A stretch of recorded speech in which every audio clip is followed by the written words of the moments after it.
Aloha, everyone. This is Chesapeake Movie Thoughts. And I've done this before. Going back to that well again, I have done the Disney Movie Rewards thing. And I'm going to do an unboxing right now. Disney Movie Rewards, for those that don't know, is it's a rewards program offered by Disney. When you buy Disney movies on Blu-ray or DVD or TV shows or whatever they put out on Blu-ray or DVD, if many of them, and this includes like Marvel and Star Wars, if they have like a little Disney Movie Rewards symbol on it, that means that inside there'll be an insert that contains a code. You go to their website, put the code in, you'll get a certain number of points. You save up these points, and you can cash them in to get free stuff. And there's many free things, including more movies and Blu-rays, DVDs, Blu-rays, and so on, which is of course what I'm into, and that's usually what I will do with them. Now, for if you trade in points in smaller amounts, they do have the option to trade in for a mystery DVD. That's one of their options. So you don't get to choose what you're going to get. It's going to cost you less your points, but yeah, it's points you got for free anyway. All this is completely free. So you're not spending anything on it other than what you were spending to buy the movies you wanted anyway. So after you buy the movies, you can get this mystery DVD free as an extra thing, and it doesn't cost you many of your points. So if you want to save up points, get something you really want for free, and then still it's like 300 some points, I believe. So you can get this as an extra with that. And I kind of make a game out of it every now and then. I kind of just cash in these points, get this free, and just open it up and see what I got. Just kind of rolling the dice. And so I've done that here, and we're gonna see what we know.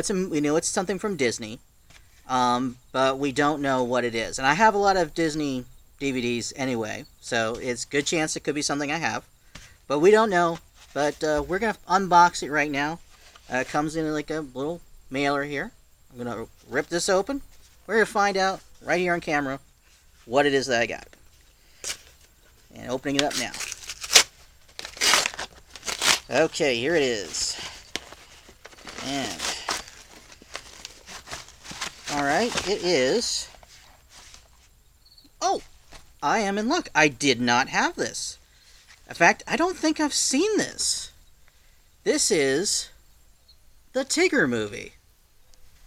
This was one of the made-for DVD sequels, I think. Actually, now that I'm thinking about it, this might be one of the few ones that did get a brief theatrical release. But it's made by Disney Toon Studios. So it was the studio that makes their direct-to-DVD, direct-to-VHS when they started, but direct-to-DVD movies. And this was one of...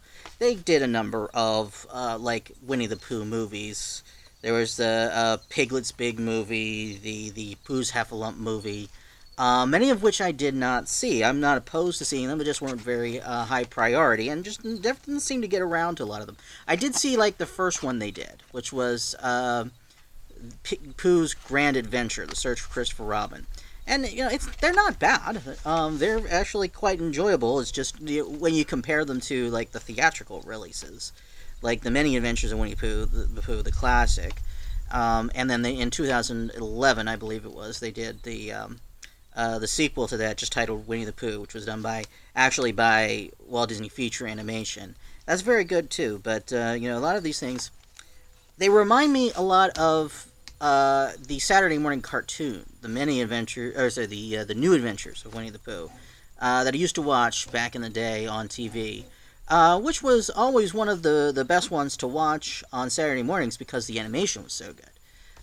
Because back in those days, even now really, animation made for TV is of a lesser quality by necessity. They don't have the budgets that they have today for these kind of things. They don't have they can't do Beauty and the Beast. You can't do that. They can't put that attention to detail into the animation when they're making it on a TV budget. When for a show that's gonna come out, they gotta have new episodes out, like 24 for a season. Though with this animated show, it's often like 65 for a season, really. Um, so they don't have the budgets for them. So they would have very limited animation. There would not be a whole lot. They would it would be enough to get the idea across, but they wouldn't really be concentrating on coming up with a really good performance out of the animation like you would get with like a Disney feature film. But on the New Adventures of Winnie the Pooh, which was when Disney was starting to get into animation for television, which it was not as good as their animation for the movie theaters, but it was a cut above what most of the others were doing.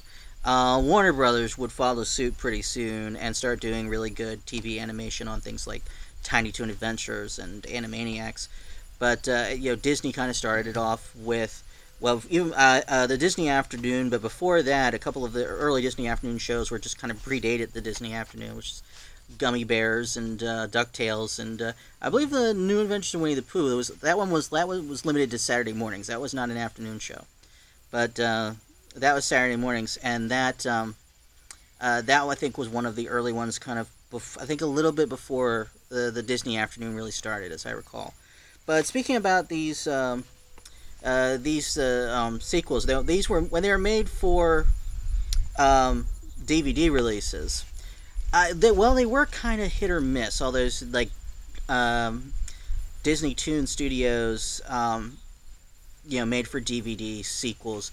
A lot of them have a bad reputation. And some of them were done by Disney Television Animation, and so some of them were, it wasn't even their best work that the television animation studios had done. They had done some better stuff on actual television. I'm thinking like Return of Jafar. Like the animation was not great. I mean, the story's okay. The animation really wasn't great on that one. But as time went on, they kind of did up their game quite a bit, so that if you were paying enough attention, you would see that the quality wasn't as good as their theatrical work. But it was getting to where like if you you just kind of like turned your brain off and weren't thinking about the quality of the animation, it might not occur to you. And then like I think the Tigger movie was in that category. So I think the animation is really good. Tigger is a very fun character. I know a lot of people that just love Tigger as one of their favorite characters. The bouncy, energetic, lovable Tigger. I enjoy that character a lot. Let's see. Is he my favorite Winnie the Pooh character? Might be. Yeah, I guess it's between him and Pooh himself. Yeah, I think it's probably Tigger.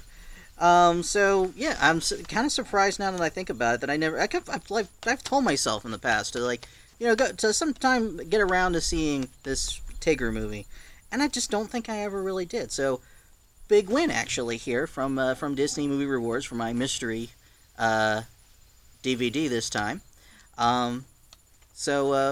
Hey, and it's free, totally free. All right, so that's it for this one. Really happy with the results of this mystery DVD, and I will be back later. Speaking of Disney, I do need to get back to my series on the Disney animated classics. I believe Make My Music is coming up pretty soon.